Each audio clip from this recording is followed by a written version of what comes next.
gamers, and welcome to episode 446 of the Super Ultra Podcast Arcade for February 24th, 2024. I'm one of your hosts, Daniel Nicholson, and with me is my co-host, Dominic Stallworth. What's going on this week, Dominic? Not much, man.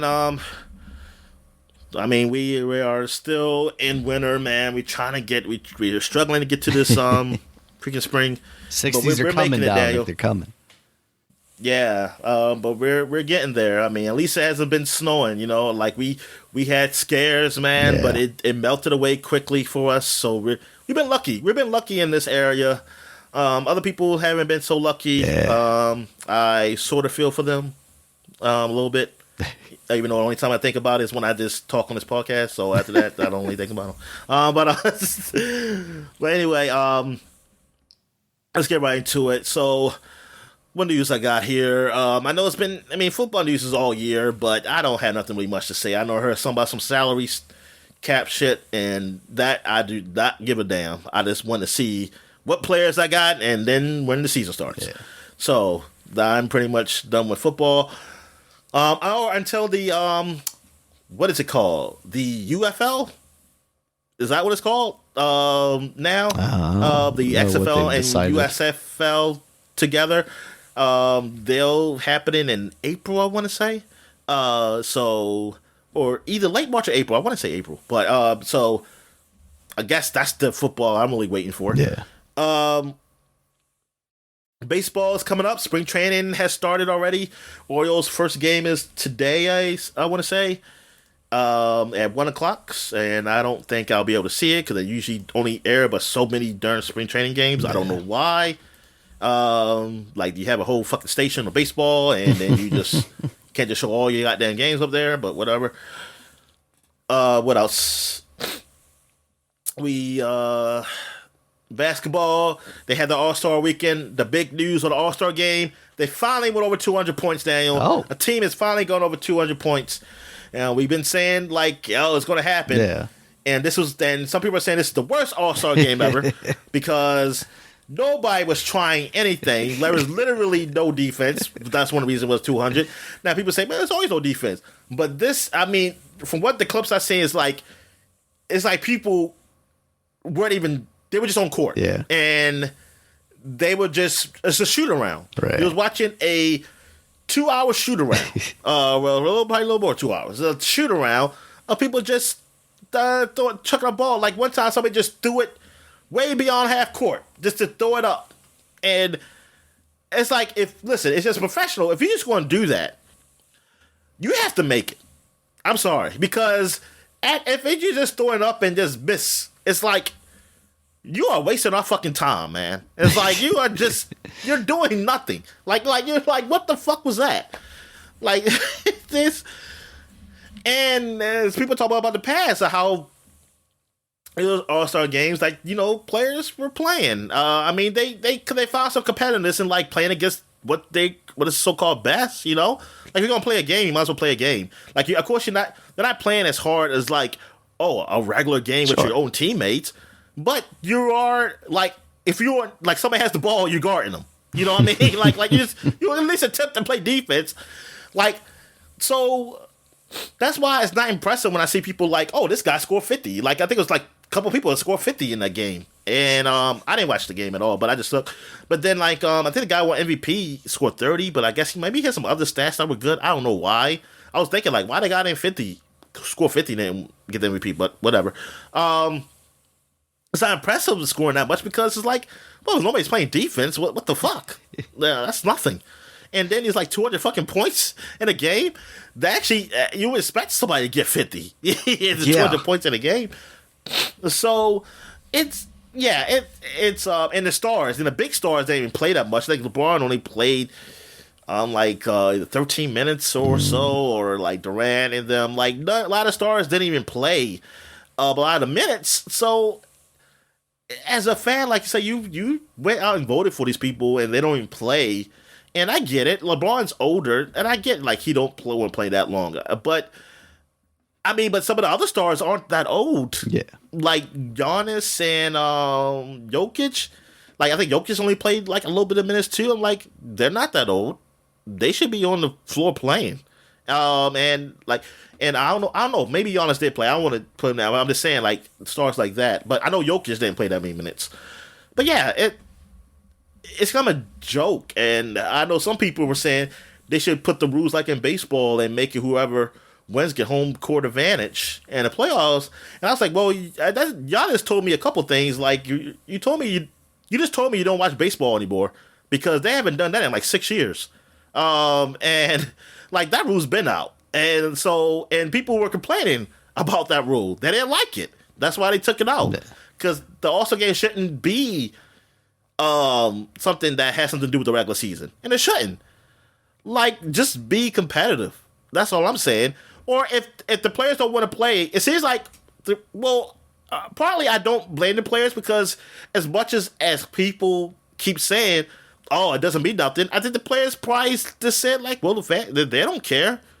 Why the fuck do I care? But then again, there are people who care because I obviously came to watch the game. There's always some people who are watching and people who actually voted for you. And so you're still getting paid for this. And I guess they could put a more incentive saying like, hey, the winner gets a bonus. I guess they can put that in there. Maybe that'll make people play harder or make it fun. But I don't know what you do, honestly, because I think basketball is pretty much on its downturn anyway. Like the team I like is just fucking horrible. Like they just got blown the hell out these last two games.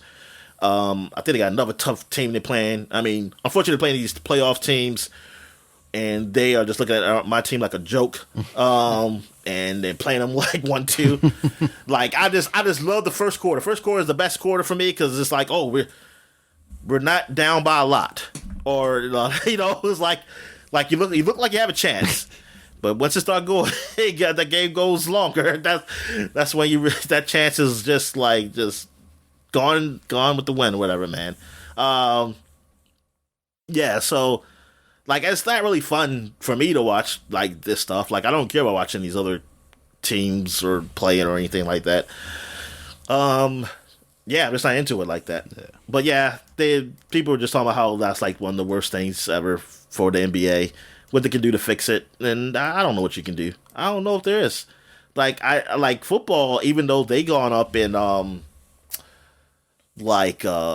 Super Bowl did. I don't know about overall. I think overall, they're as far as viewership, I think it's fine. Like footballs, they've gone down and gone up, but they're still the most watched thing on television. Is American football. Basketball, I don't think it's not going to be a turnaround. And just like baseball, like you just got to find your niche and kind of just cater to that. Like if you expect anything to be like big turnaround, like as far as viewership, I don't think that's going to happen. I think that you are where you at or worse. Yeah. That's what I feel like. I feel like if anything, it's going to be worse. Not really better. All right. You got any wrestling news? Yeah, so Elimination Chamber actually already happened. It happened this morning because it was in Perth, Australia. There were only 4 matches on there, 2 of them being the Elimination Chamber matches. Becky Lynch won the women's, so she'll be facing Rhea Ripley, who won the main event against Nia Jax. And then for the men's, Drew McIntyre won that, so he'll be facing Seth Rollins. The tag team match, the Judgment Day retained there.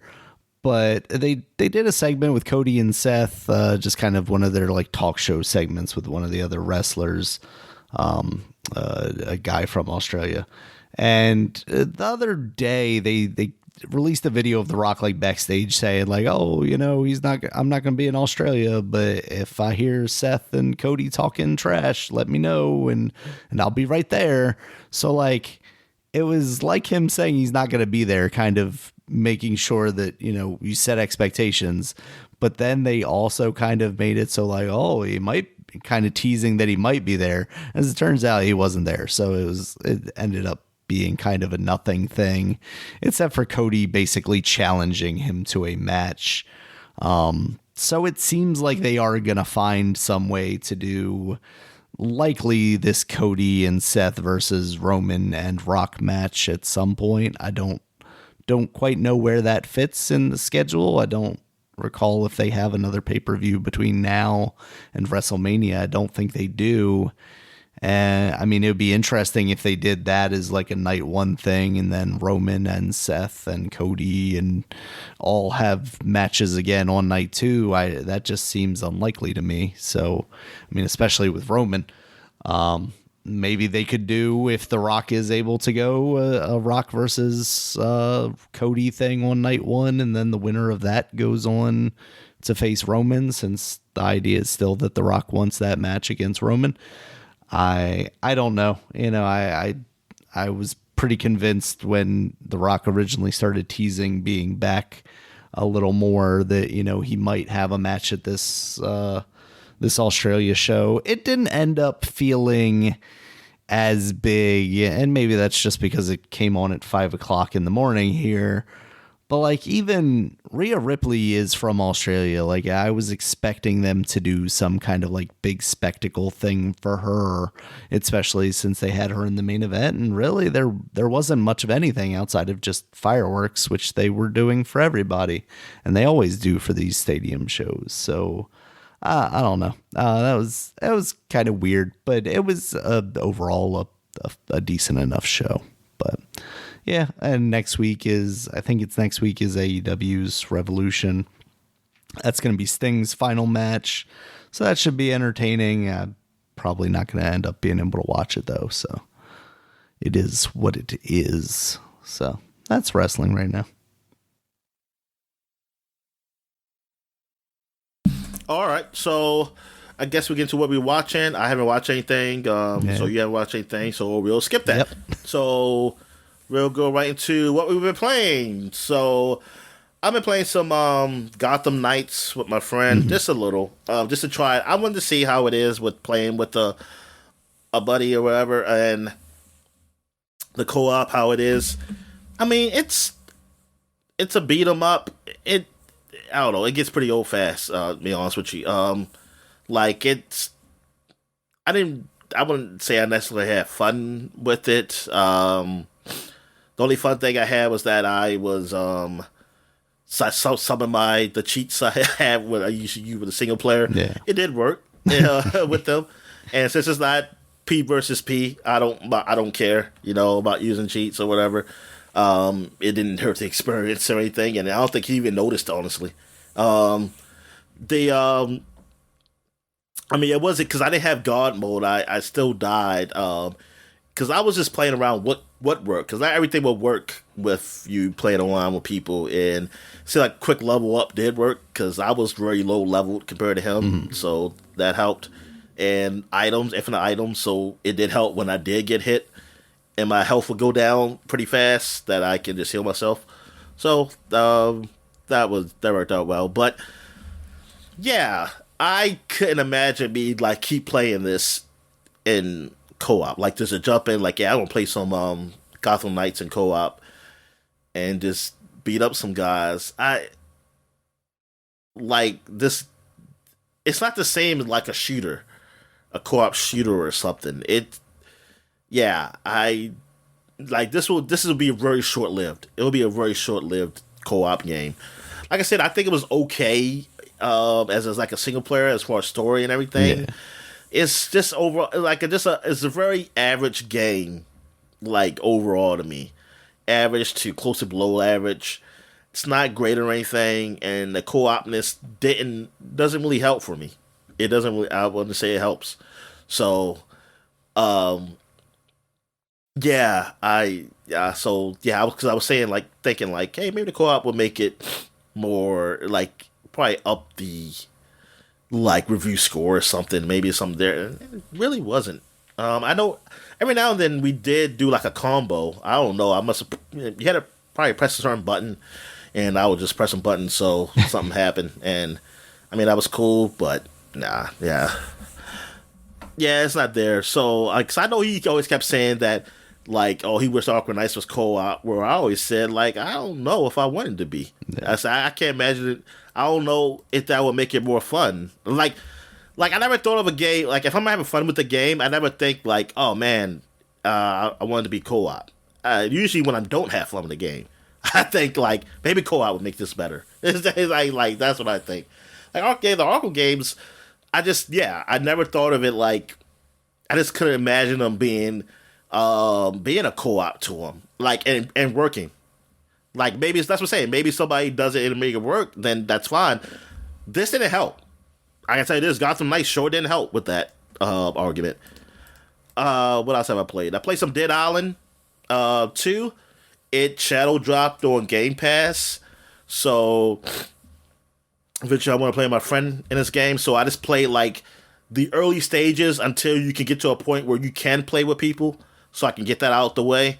So I mean, I already talked about this game before. So I just played parts I already played, and yeah. So I played. It's on Xbox One because I don't have Series X. So I actually played it on the Xbox One. Of course, the graphics are muddier and it doesn't run as well. But I probably end up playing probably through the cloud when I play with him. Mm. He has a Xbox Series X. Because I was saying like a load time was a little long. I was like, oh, I know it's probably a whole lot faster if I had an Xbox Series X. Yeah. What else did I play? I played Bloodstain is on Xbox Game Pass again. Bloodstain, what's the subtitle? Is it Ritual of the Night? Yeah. Or something? It's something along those lines. So it's a Castlevania game. Night, you're right. Well, I think isn't it made by some people who did Castlevania or the guys something like that? Yes, former Castlevania series producer Koji Igarashi. So it's definitely like the inspiration is definitely from there, and so it's a Castlevania game. I talked about this game before. It's back on Game Pass now. It has achievements, so it's got the whole shebang now, and I've been playing through that a bit. I recorded some. I've been playing with cheats, of course, just like last time. This time I say I'm going to finish the game eventually. But I've been going through that, and it's a lot there to the game. Like, it's a lot of moves and a lot of customization with your character as far as even special, like what moves you can do, what specials you can do. I guess you can find a combination you want with that. I mean, I haven't played Castlevania in so long. I just remember being that the ones I played on Game Boy Advance being that in depth, like, and how many different weapons I have, and how many different powers I can use. And I'm very early on, so I'm like, darn, I don't think I've only faced the really first boss, but I haven't faced like a second boss yet. So, well, actually, you know what? I guess he might be considered a boss. He's an anti-hero guy who's going after, excuse me, the big bad. I was going to say Dracula, but it's not Dracula. Yeah. The big bad in this, like, you had to fight him. But other than that, I'm sorry, I'm sick, so I got a little cold going on here. So yeah, I mean, like I said, man, just like last time, I really like this game. Yeah. I really enjoyed it. I love the moves. I love the look. I love the music. Like, it's been a really good job. I mean, it did get like people really loved it when it came out. High scores. They liked it better than its counterpart, which was not counter. It was the its sister game. The 8-bit one, Curse of the Moon. The Pixel. Yeah. Because that one I think it got like 7s, I think, and like this one was like high. Yeah. And I never played that one. But like, I mean, that was my turn off, was because the looks. I was like, come on, man, it was too many 8-bit games like this. So, and also I've been playing a lot of Baldur's Gate 3, so I'm finally finished, like, I guess it's Act 2, even though I don't remember ever seeing the acts. So like, so I always got confused. I keep thinking I'm on Act 1. So because I'm like, I don't remember seeing it, but when I saw like a walkthrough, it said something to Act 2. I said, oh. So I guess I'm in Act 3? I don't know. But anyway, I'm at the part where I'm in Baldur's Gate now. Like, I'm finally in the city. I mean, like, now that I'm a different party member than before, and also I'm having different party members who I'm actually interacting with, out in the world. Like, I've seen all these storylines that weren't there for my first playthrough, and now I'm saying, I mean, it's so many choices and so many,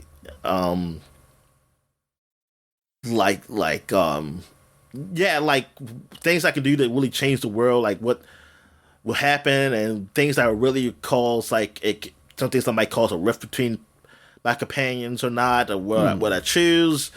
It's a lot going on here, and I'm doing a side mission, like some type of investigation and over some murder that's kind of coincide with another side mission where this clown, he was doppelganger by these doppelganger monsters, whatever they call it. And then now I'm trying to find a real clown. I think he's dead though, because I found his torso, but which is kind of culminates with the murder of a priest that got killed. It seemed like it's probably the same people, or whatever. But like going through that is pretty cool. Also, like I'm at the reveal point of like the true nature of the person that's been helping you, and yeah, it's a lot there to this game, man. And like I'm just really sucked into the world of it. So like yeah, I kind of want to just go through this game and just finish it. So yeah, that's it for me. So what have you been playing? I've just this week played a little bit of the new game that released, Penny's Big Breakaway. This is the one that is made by some of the developers that worked on the Sonic Mania.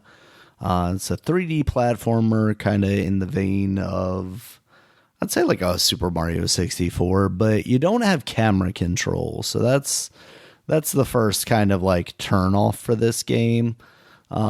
Overall, it feels really good. It looks fine. It's definitely a callback to those older style games, a lot of bigger, blockier characters. But you're this character that has a yo-yo, and you're using that as traversal. You can either ride on it or use it to swing, almost like a double jump situation.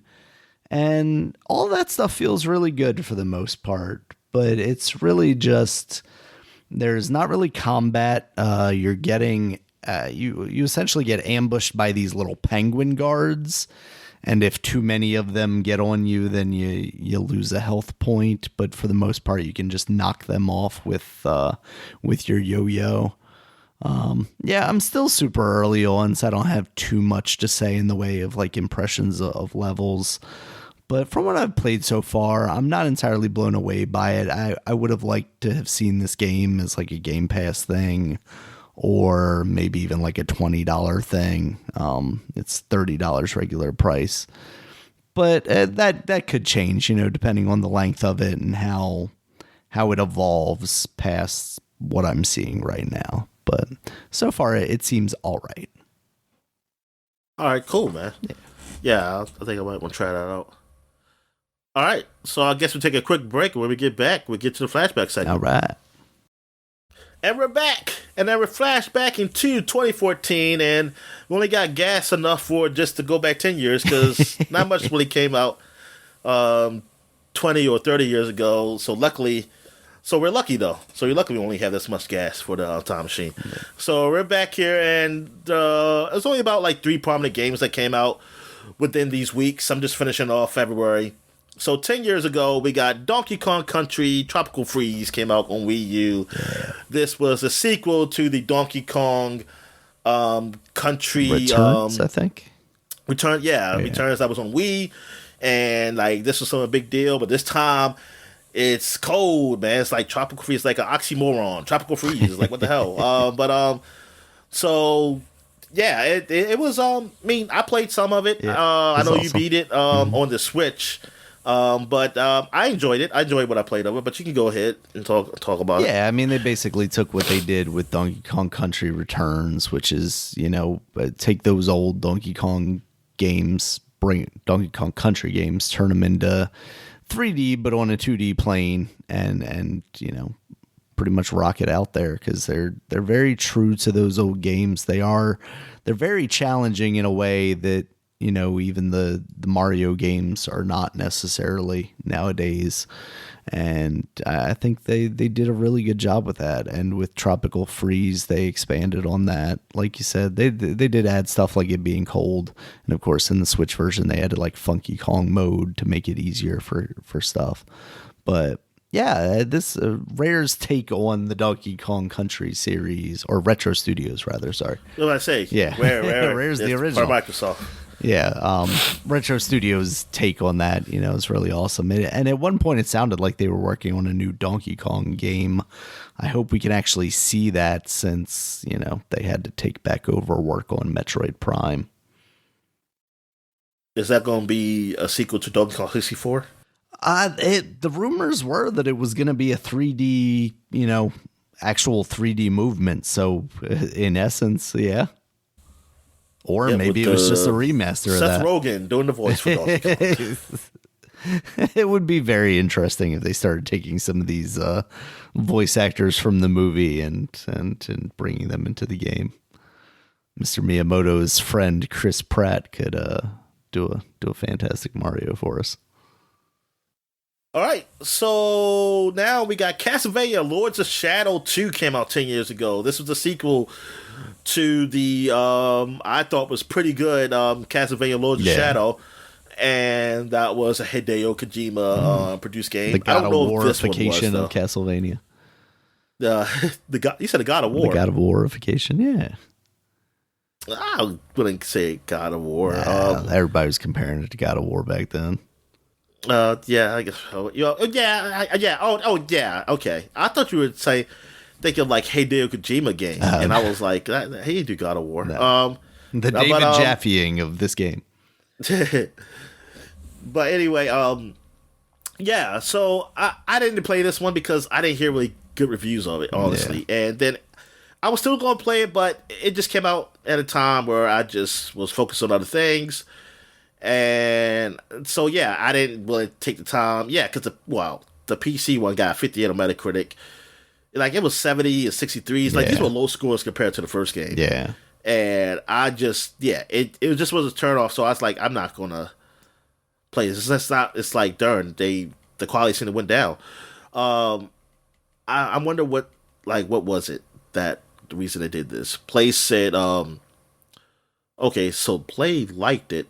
Yeah, they give it 81%. Let's not talk about them. All right, let's look at somebody who actually. Okay. Oh, GameSpot felt delays your effectiveness in battle somewhat, but opened the game up to different types of combat strategies. The bosses in the game drew particular attention for multiple reviews. GameSpot described these grotesque monstrosities as bringing to mind some of the best designs from film director Guillermo del Toro's work. Your gamer highlighted the fight against the toy maker. Okay, let's spoil shit here. All right, actually, the game's visuals were mixed. Critics generally praised the medieval castle setting, but were let down by the modern day city environments. Joystick described the environments as of almost equal spectacle to the bosses, the castle home to breathtaking viewings, but something the city could not live up to. So yeah, that's disappointing then. The Edge review was highly critical. Yes, they are. They are a high class magazine. They gave it a 4 out of 10. Highlighting the failings of the stealth sections, the unimaginative. Why are the stealth sections? Because that's what people were doing back in those days, Dominic. Yeah, like when they try to be like, oh, that's what I'm saying. It was Hideo Kojima didn't produce this one, right? I don't. So they should just no, he wasn't. It was some guy named Dave Cox, who's producer, and some guy named Alvarez, director. So no, there should not have been no stealth in this game. This ain't no get that shit out of here. From Papa like if Hideo Kojima didn't do that in the first game, then it should not have been in this one. You know what they were really missing, Dominic? Patrick Stewart. That's what they were missing. And a poor pacing. Even the callback mechanics. Patrick Stewart, did it get somebody to speak for that character? Because he was still alive.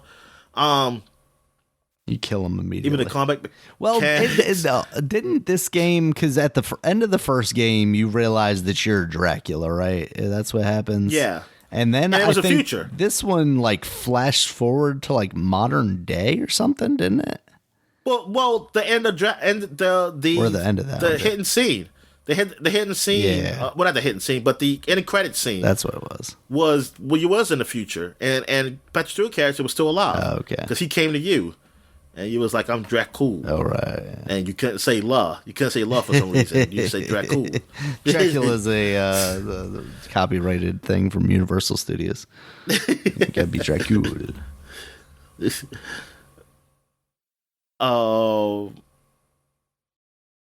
But yeah, they said, oh look, the one of the producers or directors, Enrique Alvarez, the game's director, complained that Ed's review was terribly unfair and that one must be blind or stupid to give a 4 out of 10 mark to a game with this quality. Damn. Alvarez believed the game's poor critical response compared to the original Lord of Shadows was due to the heightened expectations of a sequel. Still, on the whole, Alvarez said the reception, I tend to think positive after reading some things. I'm glad that some people are writing about games instead of making them. Okay. Even the combat mechanics described by Edge as the game's sole saving grace were judged to fall short of inspirations such as God of War series. Okay, in Russia, the game received mixed reviews. And what did he say?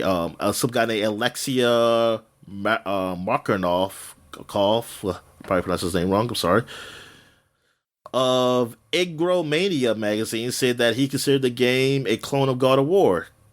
And then another guy, Tony, I'm not going to butcher your last name, so I'm not going to lie to saying it, wrote in Darker, that's I guess it's a magazine over there, that Lords of Shadow 2 was one of the best dark games of the year, though. Mm-hmm. Oh. Fancy. He was paid off. Yep. Enrique Alvarez paid him off, so.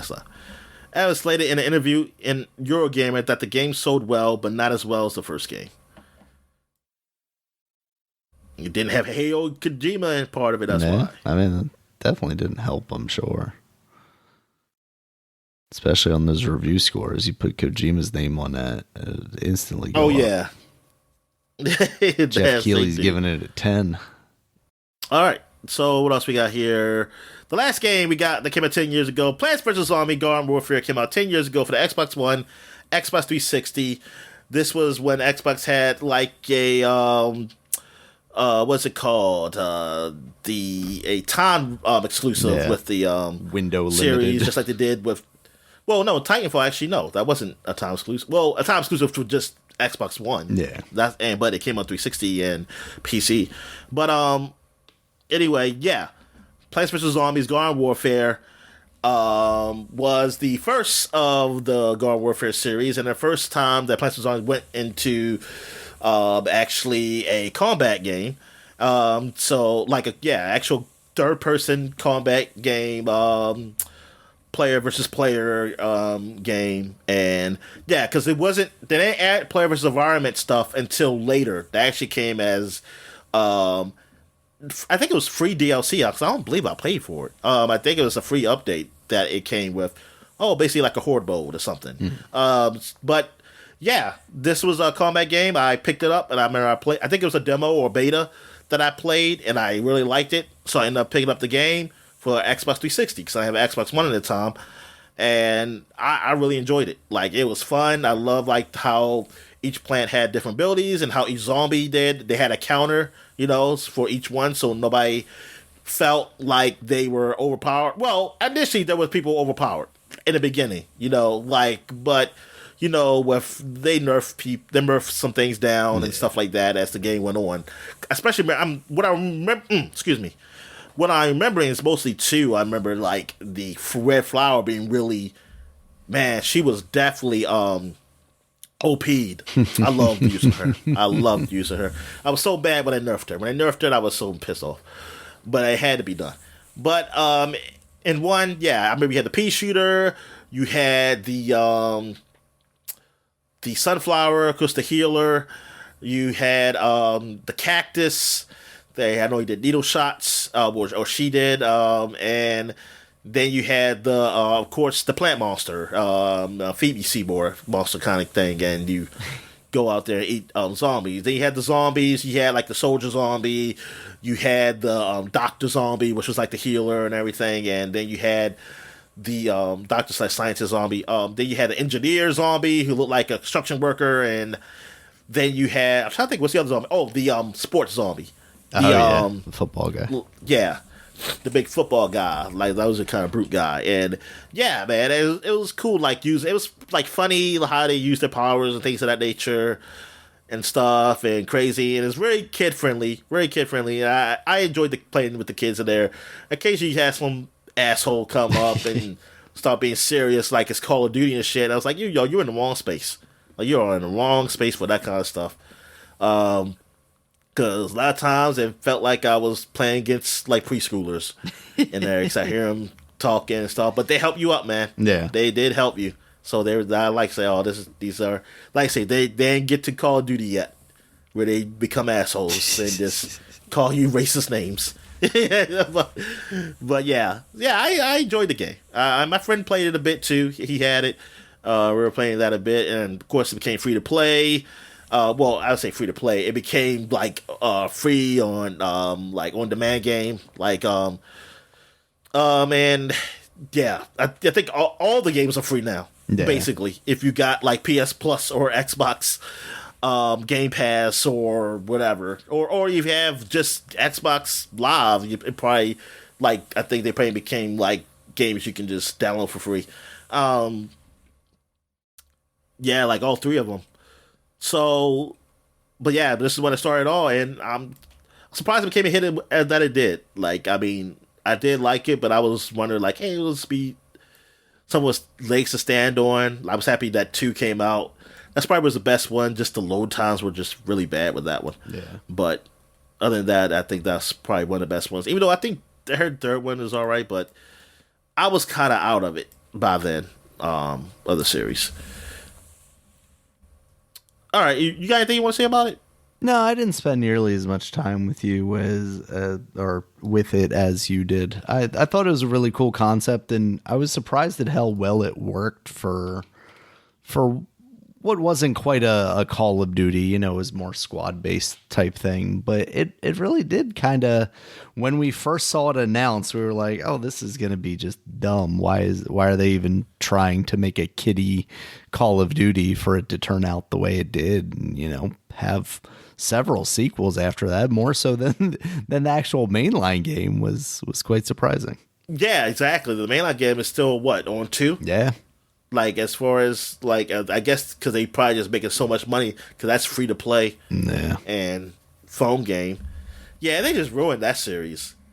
I mean, it's like they couldn't just have a free to play like version or call it something else. Yeah. And they have a regular 2, like a regular Plants vs. Zombies 2 game. I mean, that game is just so good. Like the first one. Yep. All right, so that's it for the flashback segment. So we're going to take a quick break. When we get back, we get to the gaming news. All right.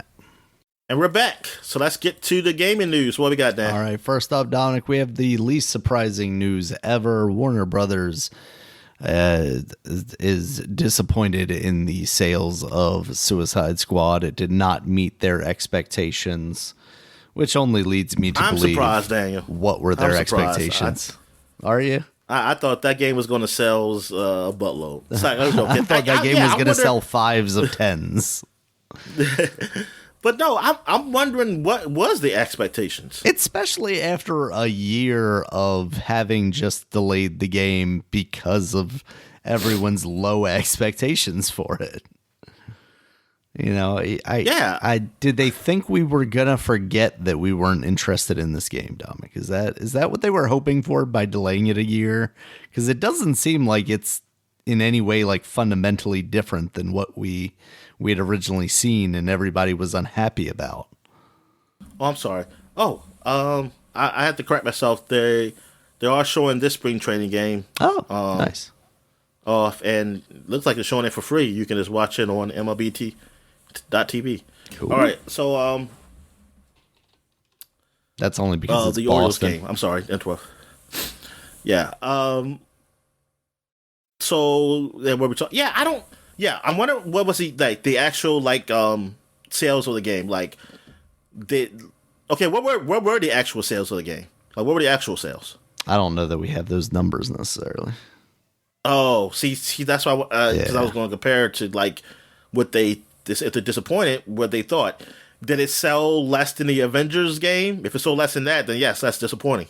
I would If say they it sold would less have than- to have, right? But that's only because we've already lived through the Avengers game, so people knew what this was going to be. Yeah.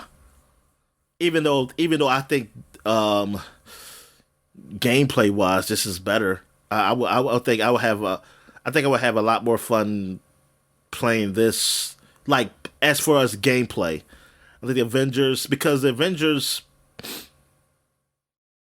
like I wouldn't necessarily it felt good. Like some people out here actually said that the shooting was okay in the Rockstar. It wasn't a horrible shooting. But Avengers, I wouldn't necessarily say like, oh, the combat was good. Yeah. In this at all, like I wouldn't necessarily say that in this game. The traversal looks like it could be fun in Suicide Squad too. Yeah, that's what I'm saying. I think like the overall production of that game just looks better than what the Avengers had. Yeah. To me. So yeah, I think if it's so less the Avengers, that is a disappointment. And yeah, it's not directly same as that game, but it is a comic book co-op game that's enough there so that the Avengers not being that great and how disappointing that was, that people were going to use that. Yeah. You also have to consider that Warner Brothers coming off of last year where Hogwarts Legacy was literally the best-selling game of the year. Yeah. So maybe they did have some lofty expectations. Well, if they're going by that, then I mean it's also Harry Potter. Yeah. So it's Harry Potter and it's well done. I mean, it's the type of game it was. Yeah. That wasn't a big multiplayer game or anything. It was a single player game that's similar to, I guess, an Assassin's Creed way of like, you got this world, or you're in the school or whatever, with different quests and things to do. That's just a type of better game that most people will like. I mean, like you would have to like this game. It's it's like something that Rocksteady hasn't done before, and then you had a game. You had a game that was similar, Gotham Knights, which turned out to be not that great. Now they're different developers, but for the game community, that doesn't mean a damn thing. They don't know who. Not everybody knows who worked on games. They just see that was a Batman game, and this is a DC game that has Batman stuff in it, and it's made by the same. And the same company is publishing it. So and you're essentially the same game. So now you're like, man, that 4-player co-op game wasn't really that good.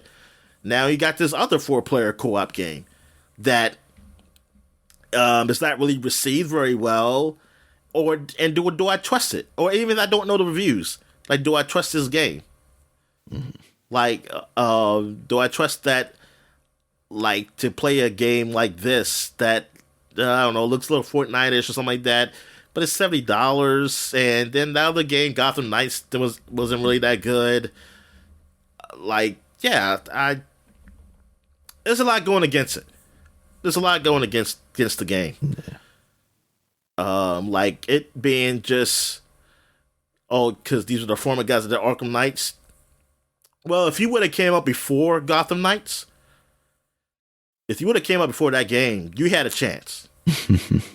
Even the game came out just like it is now. Yeah, you had a chance. Your chance was before that game, and also maybe a little closer to when Avengers, the Avengers game came out, or even a little after. Even though Avengers game didn't turn out to be well, you could have been like, "Oh, this is the better game," Say, hey, like you could have been promoting the hell out of this. Mm-hmm. Like this is the better game right here. And then there was no Gotham Knights to compare it to say it was a bad, like, oh, how this shit don't work. And yeah, I mean, you could still been howling your laurels. I mean, rest of your laurels of like what you did with Arkham Knight and say, hey, we did this game, blah blah blah. But the delays and yeah, it didn't help. And yeah, because I'm curious, what game when was Suicide Squad supposed to come out? Like, what was they first announced? Oh, I don't know about the first. Yeah, because the most recent one before when it released was literally like a year ago. It was like March or May of 2023. That's only months after Gotham Knights. Squad, Rocksteady. That's a weird release date. I mean, if that was his first release date, I could see it got delayed. Yeah, it wasn't his first release date for sure. Okay. Let me see if I can find. So I want to say it was even before that. Yeah, it was May 2023 was the last one, but let's see if I can find. Game pushed back the game from its initial launch in 2022. Oh, Allie Westman got a Who Won. Yay. Yeah, so it looks like it was allegedly going to come out in spring of 2022. And when would that have? Which is before Gotham Knights. Yeah. That's before Gotham Knights. Where would that put it compared to Avengers? When did Avengers come out? Avengers came out when did Avengers come out? 2020 or 2021? Yeah, I guess it is 2020, August. Yeah, 2020. Man. Yeah. God, it's been that long since Avengers has been out, Dominic. I guess it makes sense why they've shut it down then. Jeez. This was supposed because now I'm remembering. That's what I thought. This was supposed to come out before Gotham Knights. Yeah. Like, this was, like, that's why I was thinking, like, damn, Gotham Knights is coming out as the B game. But hopefully, this game, Suicide Squad, will be good, and then so Gotham Knights, that could help, help it like a little bit, like, hey, look, you play the Batman 4-player game, so it might be as good. But yeah, this came out after, so what people would consider would be like, you were gonna guess who was the worst game, what would the worst game be, and which I think it is. I mean, like, even though I haven't played Suicide Squad, I played Gotham Knights. And for what I've seen of Suicide Squad, I can't imagine it being worse than Gotham Knights, honestly. Gameplay wise, because if it is, then put like this: if Suicide Squad is worse than Gotham Knights, then Suicide Squad is just trash, and I wouldn't think that. I don't think it's just trash. Yeah. So, yeah, it hurt. Yeah, the timing just hurt, and yeah, disappointing. Absolutely. And you know what? In a way, it's like, yeah, I mean, yeah, for the developers, yeah, that's sad. Like, you got the games. Oh my God, he missed the pop up. He missed the pop up.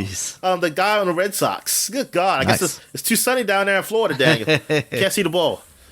I guess those sunglasses, those high. I mean, I can't imagine how much those glasses cost. You need a freak ass was money back then. They said, "Hey man, you can see." They're so good you can't see anything. Couldn't see the ball. It blocks out everything. But anyway, I don't. I mean, yeah, some developers, the game didn't sell well, but at the end, it's like this. I'm kind of don't want to do well. Like, this ain't the game we wanted. Yeah. This is not the game that people really wanted. Man, I know sometimes, you might like say, hey, I don't want this game, but then it turned out to be great. And it's like, oh, then whatever, But this is not, like, people didn't want another hero shooter, No. We did not, well, it's not, well, it is a hero shooter, literally, but, but not in the sense of what we usually call hero shooters. But we didn't want a shooter in a comic book space. Like, you had plenty of those things. Like, that's not what we wanted. You could have done something else. If you want to do a co-op game, action game or something, you could have done something else with it. But you made like a regular shooter where it has, it has microtransactions, right? I'm not even sure, honestly. For Suicide Squad? Yeah. Yeah. Okay, yeah, well, microtransactions and stuff then all these, yeah, and then you, like, weapons, like, these characters that you really think about having just guns, except for, like, Deadshot. Yeah. And so, it's like, what are you doing? It's like, this is definitely not what people wanted, and yeah, you got what you got, man. Yeah, we didn't want Rocksteady wasting their time on this style game either. Yeah, this could have been it could have been. You could have done something like you did with that Batman game. Well, it was like Batman versus Joker game, whatever the hell that shit was called. Oh yeah, Gotham pranksters, whatever it's called. Yeah, I can't remember. Yeah, you could have done something that's like that. That's not $70 and then the arcadey style, whatever. I don't know, but yeah, don't let the studio. They're one of your best studios that has been done great games. Definitely since Arkham Asylum. Yeah, like do something along this line, man. Gotham City Imposters. That's what it was called. Yeah, yeah. Turn.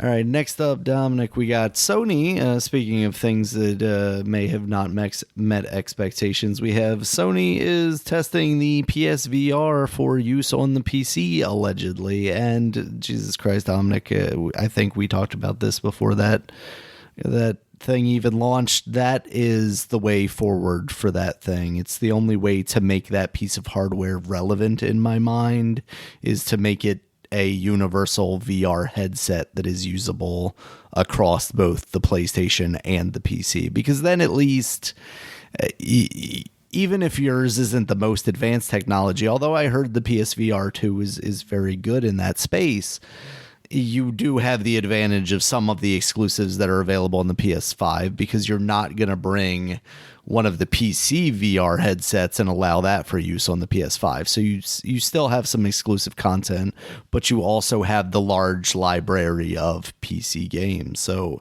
if they can figure that out, that is definitely the right direction for them, I believe.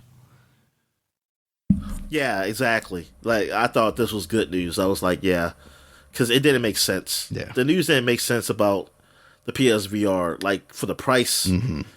And not then being that you have to still, and then being tethered to PS5, mm-hmm.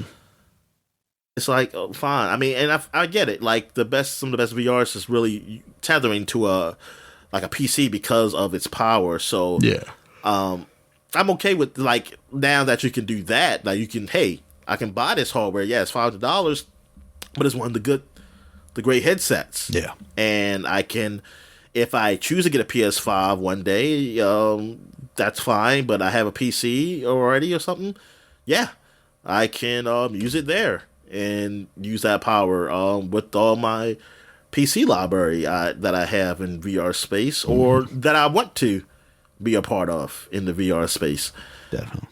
So that does open it up. I kind of still wish there was a way that you can do it wirelessly, you know, like even if it's like, hey, you take away some of the power, you can't hook it up, but you can be wireless. Then that's what I'm waiting for. Like a VR headset, like, hey, you won't be able to probably, maybe some games you can't play, or you have to do it like a wireless thing where there will be some lag, but at least you have that choice of going wireless or being tethered if you choose to. Mm-hmm. I wish that was the case with the headset. Like, that's really where I'm at. Like, because I feel like if I get to the point where I'm paying $500, it's just like, come on, man, I need that shit to be wireless, because, yeah, it may be more powerful than what the Oculus 3 is, but without being wireless, man, that's a game changer. Yeah, the man. convenience factor there. Yeah, absolutely.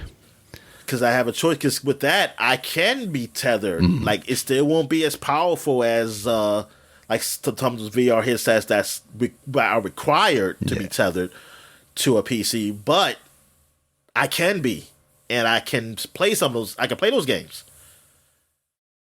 It'll be good enough for me. It'll be good enough. I can still play those games that I do want to be on that or PC. I have a choice, but the PlayStation VR, I don't have a choice. I had to be tethered. Yeah.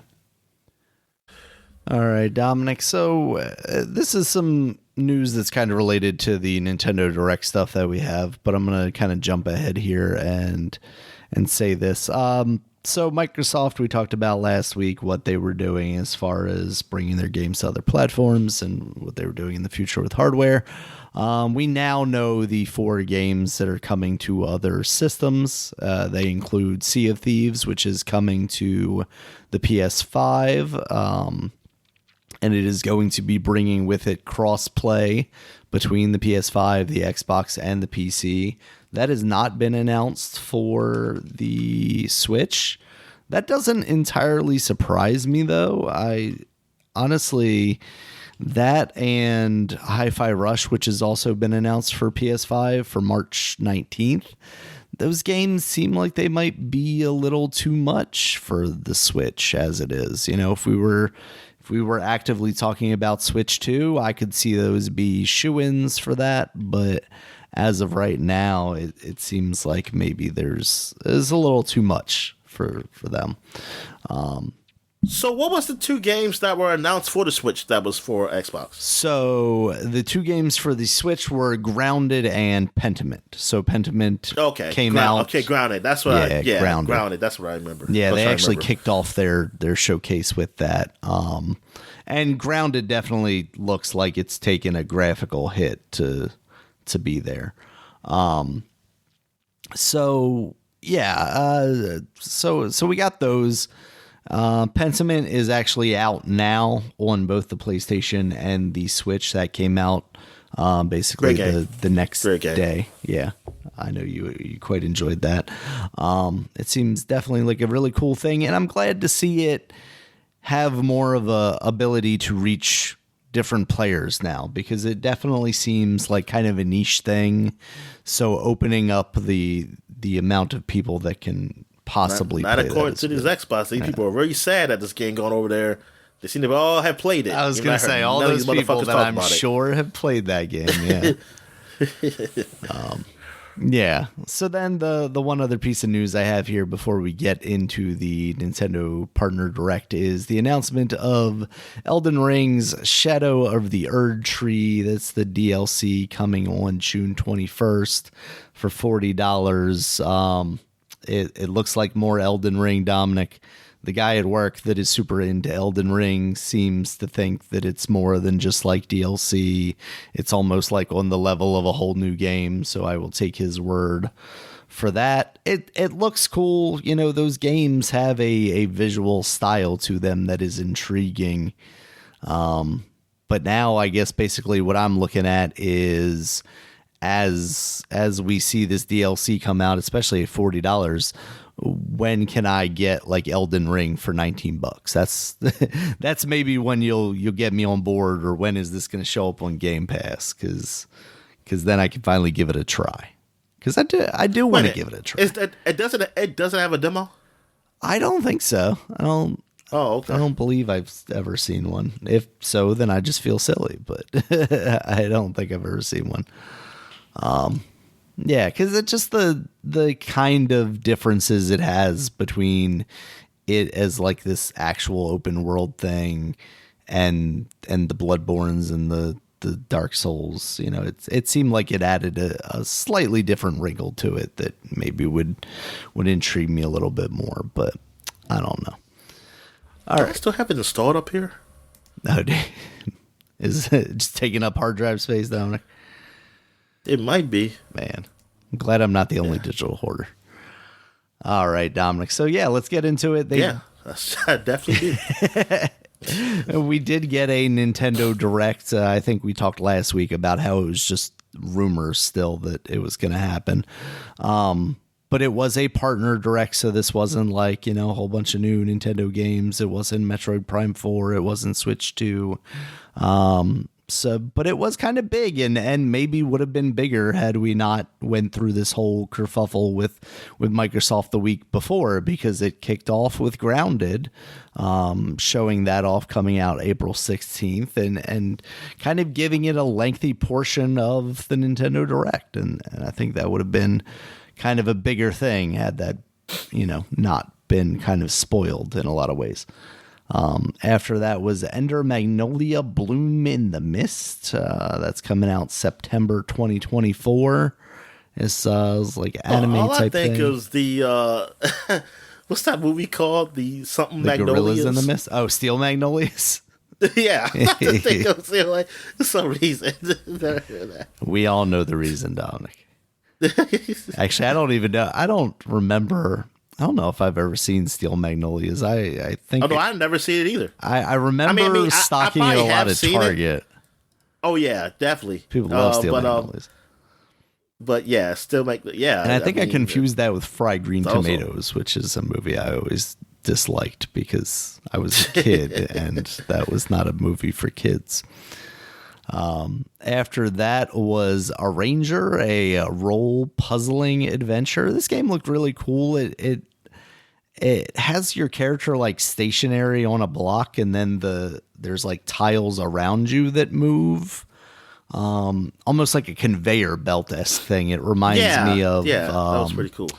Crypt of the Necrodancer style movement, something like that. That's coming out summer 2024. After that was Unicorn Overlord. That's the new Vanillaware game, the turn-based strategy one from the people that made. I downloaded the demo. I just haven't played it yet, though. Yeah, that's got a demo out now, and it's coming out March 8th. So that looks pretty all right. I also got Monster Hunter Stories coming out summer of 2024. That's kind of the re-release chibi of version. it because it was a re-release of it because it used to be just on the Game Boy 3DS or whatever. Yeah, that's what it was. Yeah. And then speaking of re-releases, Dominic, one that you had mentioned not too long ago, Disney's Epic Mickey is getting the rebrushed edition coming out in 2024, and that's coming on Switch. I cannot believe when I saw that. I was like, what? I was just talking about how they should bring that back and with better controls. Yeah. And hopefully it actually has them. Yeah. Because they did, I believe they mentioned in the Nintendo Direct that they would have motion controls on the Switch, and it's like, please don't. I don't need that, actually. Yeah. Just make sure you're doing good regular controls. After that was Shin Megami Tensei 5 Vengeance. That's coming out June 21st.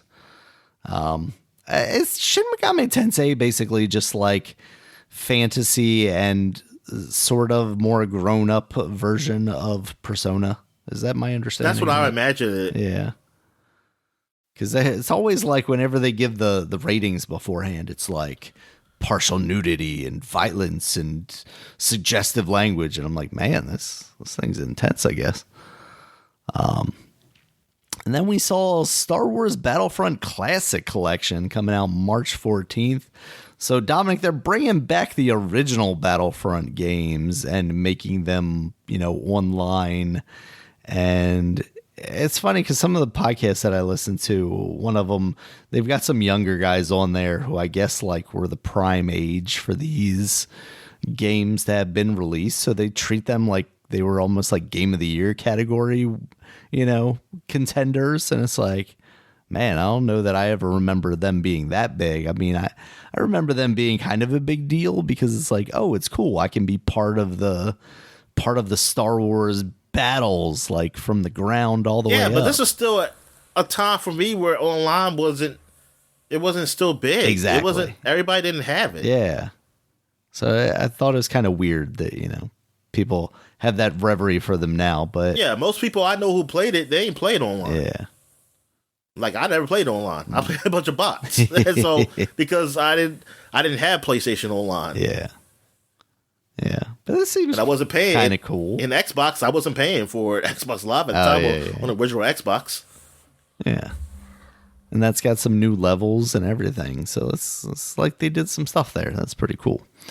After that was South Park Snow Day. This is coming out March 26th. And this is like a 3D action game. Man, it's coming out, man, when the snow's basically gone, man. It should have been came out. It's fine. You'll want to relive the snow from the winter, Dominic. Yeah, I forgot. I think this game had previously been announced, so I forgot that was the thing. And then seeing the trailer for it, the beginning of it is setting it up like one of the RPGs, and I was like, oh man, are they doing another one of those, but like keeping it in that same universe? And then I saw that, and I was like, it's like this co-op action game. It doesn't doesn't look particularly fun, Dominic. I don't know. What are your feelings on it? Oh, I don't. I forgot what it looks like. Honestly, Daniel. Yeah, I gotta go look at it again. It looks like ugly 3D South Park. Because oh yeah, I do remember that part. Yeah, that's what was nice about those RPGs is like they limited that. They just made it look like the cartoon. And I get why you can't necessarily do that, especially in this type of game. But yeah, I don't think this one's gonna hit really. All right, after that was Sword Art Online Fractured Daydream. That's coming out sometime this year, apparently. Any interest in the Sword Art series, Dominic? Sword Art, okay. Is that the anime one, right? Yeah. I actually watched a lot of the first season during COVID. And it's okay. As an anime, it's okay. It's okay. But what turned me off that I couldn't watch it no more is because of this little fairy. Well, she wasn't a fairy at first. First, she was like a little kid, and she treats the boy and the girl as their mother and father. But she has the voice is so fucking annoying. Mm-hmm. And then she's a fairy, and then I thought she died. I was like, oh, praise Jesus. But she didn't. She was just reincarnated in another RPG world.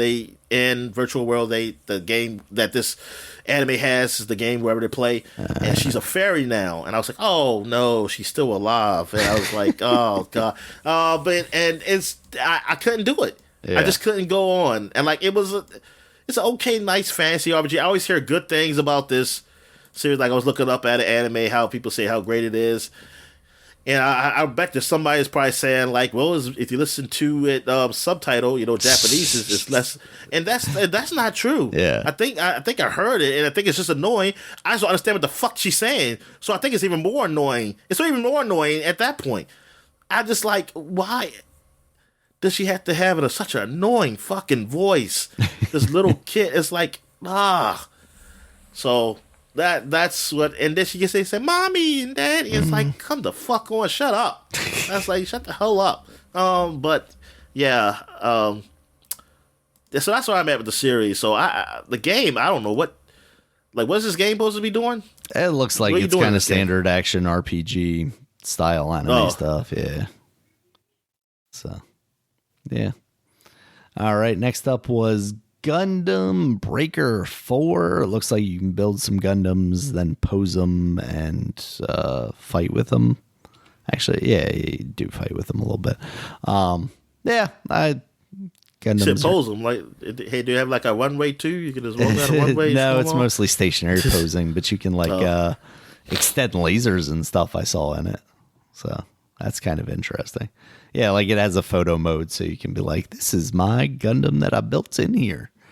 There's definitely some coolness to building Gundams in real life, but like I don't think they've quite nailed that feeling in these video games where you're just swapping out parts and doing stuff like that. All right, after that, Dominic, was Super Monkey Ball Rumble. This is coming out June 25th. It's got 200 new courses and 16-player multiplayer. It's almost like they got Battle Royale level multiplayer for Super Monkey Ball here. I remember being super into the idea of Monkey Ball when it was coming out on the GameCube, and then like eventually playing it later on down the line and not liking the fact that you're moving the course instead of the actual monkey ball. Yeah. Oh yeah. Oh, I get what you're saying, but I was okay with that. Yeah. It was confusing for my tiny little brain, Dominic. Oh, yeah. So that looks pretty cool. After that was World of Goo 2. This was announced a little bit ago. That's coming out May 23rd. Looks like more World of Goo, where you're building these structures and trying to get your goo to the. We were just talking about World of Goo. Well, was it like because maybe it was like an anniversary, I believe. Yeah, I think that too. It was just the anniversary. They announced to I think a couple of months ago, just recently. Yeah, and this is going to be a console exclusive for now. So Nintendo locking locking the world of goo down, Dominic. Which it was a huge thing for the Wii, so makes sense. Yeah, I mean, it was somewhat it was console exclusive. Yeah, originally for time on the Wii for the Wii. Yeah, yeah. I mean, it might have just came on PC, but no, it wasn't on Xbox and PlayStation. Yeah. If it ever did come to those consoles, it was later. Yeah, no, I definitely know that. Yeah. All right, after that was Fantasy Life I, The Girl Who Steals Time, is coming out October 10th. This is... What the hell is this? This is like one of these Animal Crossing style builder type things where you're building a town, but you've also got some, adventures going on around the town that you got to help people solve and whatnot. It's I thought it was relatively uninteresting. Thinking some anime girl and you just living her life. Nah, less anime, more kind of chibi, that kind of thing. Yeah, I guess the girl skills time is some other, not really a character you play as. Like, I guess it's someone. Maybe that's the mystery story you have to solve. Yeah, who's stealing my time? All right, after that was it definitely is chibi. Yeah. Kids, look at that. Everybody got big heads. Yep, they look like Mii's but with arms and legs. All right, next up was Another Crab's Treasure. This coming out April 25th. This looked kind of interesting. I didn't remember the first one. You didn't remember Crab's Treasure? No. Yeah. I know. It's that's just the title, right? Yeah. This is the first. Yeah, it's like another man's trash is another man's treasure because you're going around. Well, that's what. You're a hermit crab, but it's an action game, and you're like switching between different items as shells and stuff. Yeah, it looks kind of interesting. I'd like to see more of that. That's a game I'd like to see have a demo on the Switch. After that, they showed Penny's Big Breakaway, announced that it was out then. Surprise drop. That was cool.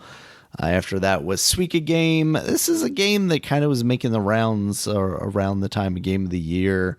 It's a puzzle game with fruit where you kind of drop things down like Tetris, but there's a little more physicsy nature to it because, the fruit's different shapes.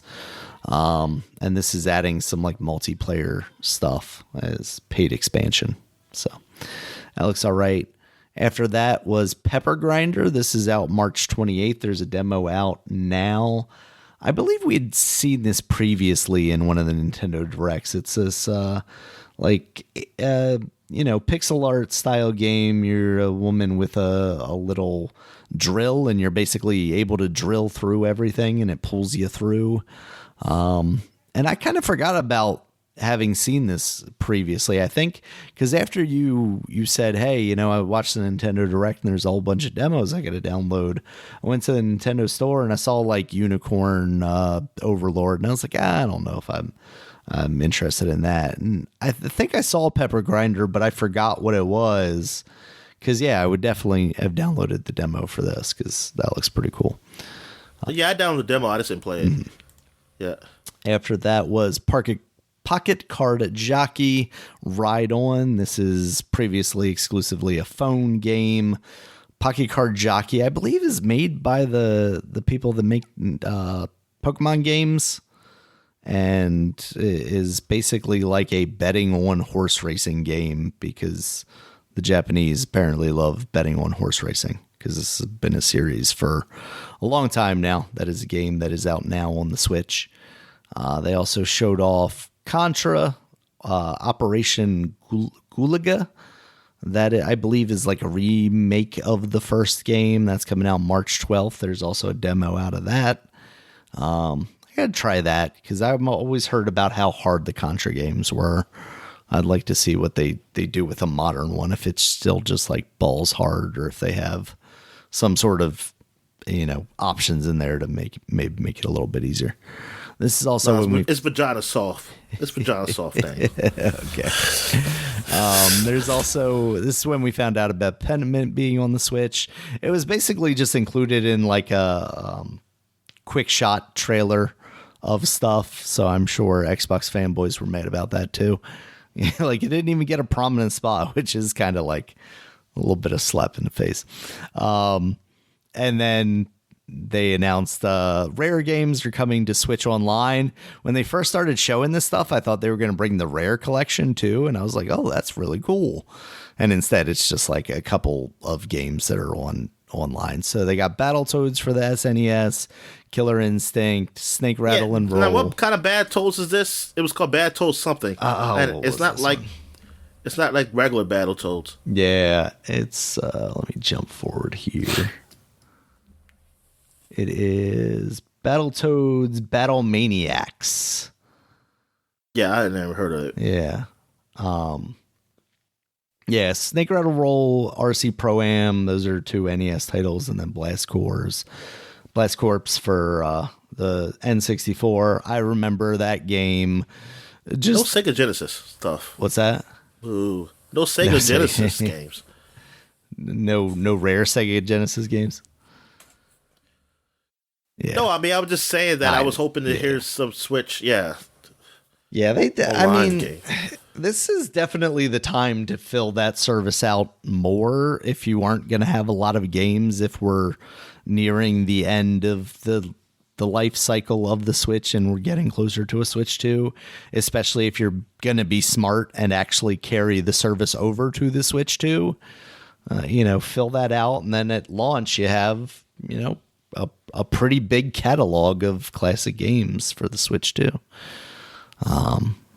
And then their like one last thing was Endless Ocean Luminous. This is coming out May 2nd. I guess I didn't remember this game. I didn't remember this game. I've heard people talk about Endless Ocean, but like I don't remember it being that big a thing that it would be like the one last thing in your partner direct. Like this is the Rare games being on the Switch Online. I feel like is a bigger thing than that. But maybe I'm wrong. The Endless. Yeah, I thought this was a game that was on PC or something. I was getting it confused with Subnautica. Yeah, and because I think games like Subnautica just make it like Endless Ocean is nothing. Yeah, it's nothing compared to that. And Endless Ocean, I now that I look at it, so this was that Wii game, and they did have a part 2. Yeah. And so I was like, I guess it's cool. Yeah. But I'm like, I don't know, because I played Subnautica. I'm like, it only came on the Wii. It only came on the Wii. This didn't come on anything else. So I guess it's good for people who are into that, and maybe. I like exploring the deep or exploring places where like finding things and discovering things of that nature. I mean, that's cool. I mean, I like that, and I like that there's a there's co-op. I guess was it co-op in the first one because they showed off you being with people, interacting with people. I have my doubts. I don't know, to be honest with you, but I feel like that's probably one of the bigger selling points of this new one is that you've got a lot of you get to go dive around and look at sharks with everybody or creatures and whatever, and discover new ones. They say, and then but that was a weird thing for it to be the last game, man. I was really looking like, okay, what is this? Is this something? Is something big? Yeah. Yeah, I was like, yeah. Nope. But there's somebody out there. There's some Endless Ocean fans. Because I'm looking at these comments. So it said 15 years of waiting for more content has come to an end, and I'm thinking like nobody was waiting 15 years. No. I think y'all people were just like, oh, it's over. Y'all moved on with your lives. Like. That's what I would think. You say like more content. That's what you would hope, Doug. When I think of more content, like it's been like because y'all were getting like DLC and stuff. It's like it's a Wii game. What the hell? It was over. That's it. To the people who love Endless Ocean as children, oh man, this is extremely special. That makes you feel old because I wasn't a child. I was a child 15 years. I was still an adult. Yeah. And now. People saying like, "Oh, I played this as a little kid." It's nostalgia. Look at this. Like people of you saying, "I'm so glad this game was not forgotten." The nostalgia. Oh my god. God, it's nostalgia. Yeah. Yes, nostalgia of me being at Target, Daniel. Exactly. Thinking this game was like an end cap game. Mm-hmm. When I saw the cover, that's what I thought of this game. I mean, I don't know what the end costs end up being. But I think every time I put it up, I never thought of it like whatever it cost. I thought it was probably too much. Yeah, honestly. Yeah.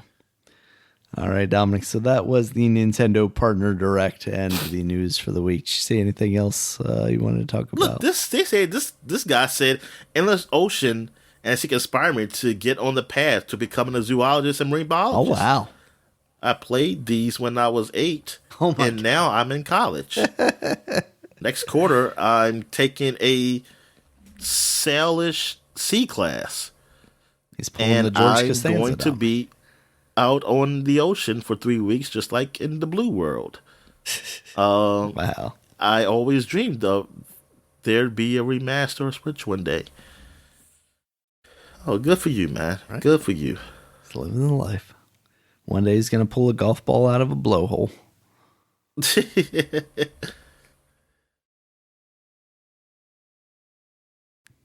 All right. My therapist. You need a relaxing, stressless holiday doing something you love. Nintendo, we got you. I'm glad this game is special for people. All right, Dominic, did you see anything else for the news that you want to talk about?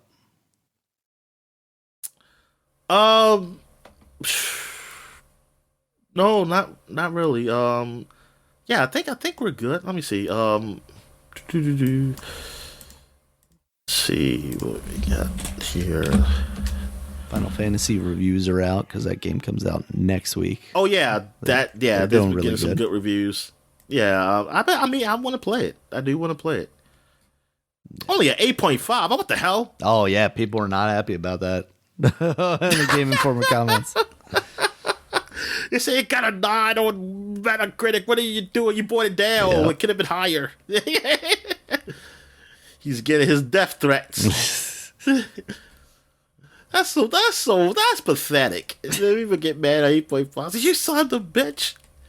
Shit, I wish I could do a review. I'd be like, this game is great. 6. Nothing's stopping you, Dominic. We got a website. Gonna have written content on it too now. I give it a 6. How can you say this game is great? What is it great?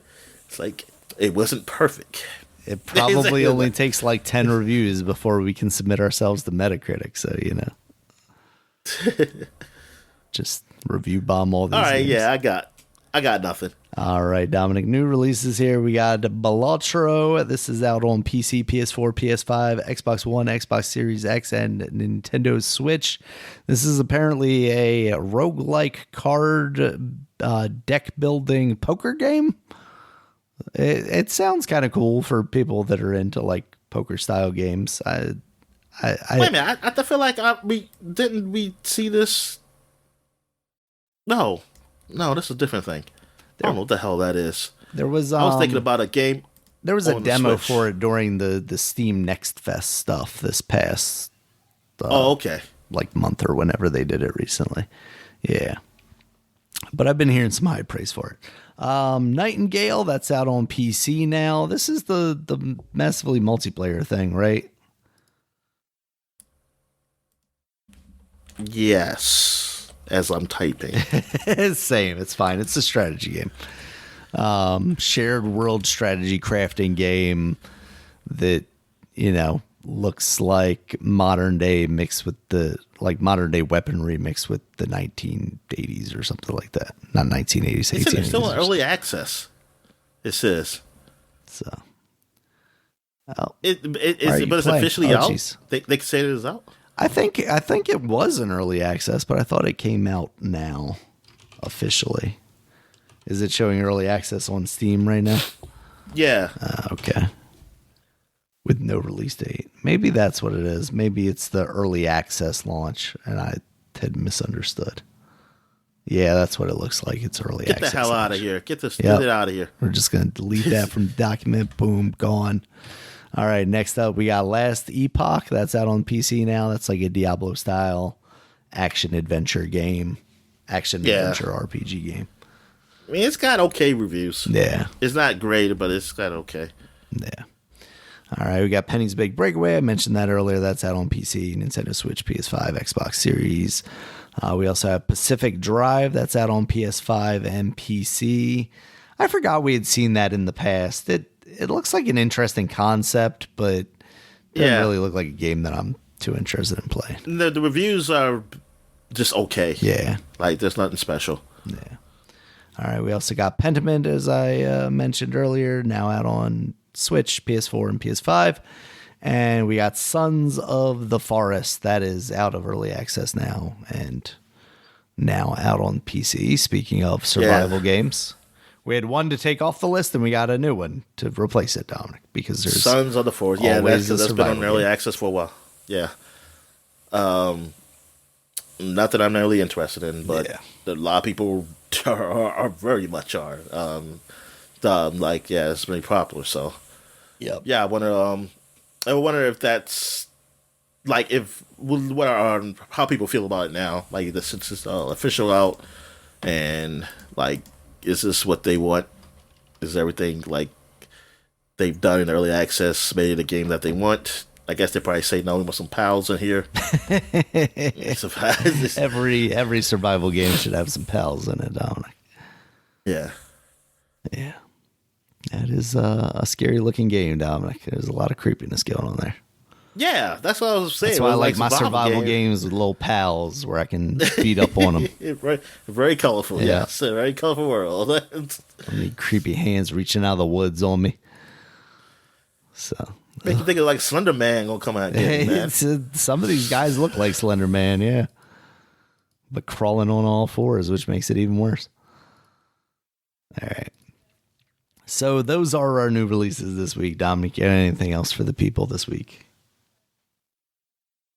Do I have anything else? No, I don't. All right, we'll wrap this podcast up then. Thank you guys, as always, for listening. You can check us out on Twitter. Dominic's at DStallworth5. I'm at Regulus MB. The podcast is at Superpod, SUPAPOD. Superpod.com is the website. You can check us out there. So all of our previous podcasts, as well as links to all the places you can find us, including YouTube, where there's a video version of this podcast, as well as iTunes, Stitcher, Google Podcasts, Spotify, any of those other places you can find audio podcasts. Until next time, guys. Talk to you later. All right, see ya.